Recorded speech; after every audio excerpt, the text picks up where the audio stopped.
These are the images which the rest of the world usually sees of Iran.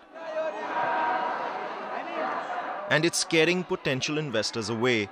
Economic growth, which hovered around 7% annually in the past 2 years, has now dipped below 5%. Yet there are those who still believe in Iran's potential as an investment destination. For foreigners that don't know Iran, the risk level goes up. But for the everyday life in Iran, people still need to eat, people still have money, they still need to buy things. And if you don't produce them, obviously you're losing a market, you're losing potential here. Shahriyar should know his Damavand mineral water company has over 60% market share in Iran, producing 110 million bottles a year. For the past 4 years, he's had a technical collaboration with French partner Groupe Castel, the 5th largest water bottler in the world. Whoever is coming here to invest, his investment is issued by the government of Iran first. Then, between the different countries, we have the investment protection agreement. There is no difference between Iranians, investors, and foreigners. The foreigners are free to have 100% share of their own on their own. The automotive sector is the biggest success story in Iran's drive for foreign investment, with French companies leading the way.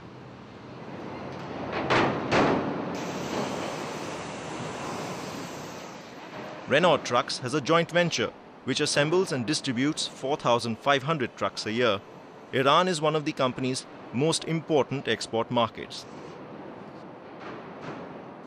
What's interesting is, once you are here, is to compare the reality to the way Iran is perceived in Europe. So Iran is not at all like it is perceived in Europe. The work is quite interesting, and it's not so difficult to have good relationship with your Iranian partners. But other sectors in Iran's economy are in bad shape. Mujtaba Shadifar used to own a textile factory outside Tehran, but 4 years ago he went bankrupt because of government price controls and cheap foreign imports. He now drives a taxi to make a living. Other countries in Turkey and Pakistan has got good products, and our machinery was very old. Mujtaba at least has a job. The most pressing problem here is job creation. To simply keep unemployment at the current rate of 15%, the government needs to create close to 800,000 jobs a year. For much of the last 25 years, Iran's politics has overshadowed almost everything else it does, and today even more so.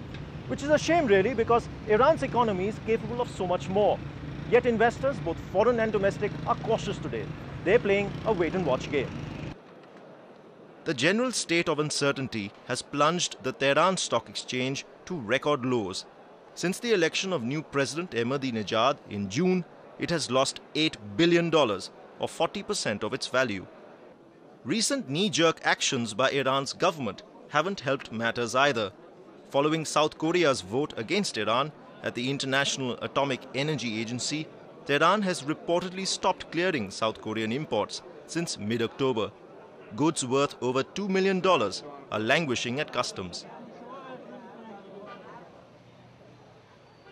To balance Western pressure, Iran is actively courting countries like China, Sudan, and Venezuela for investment.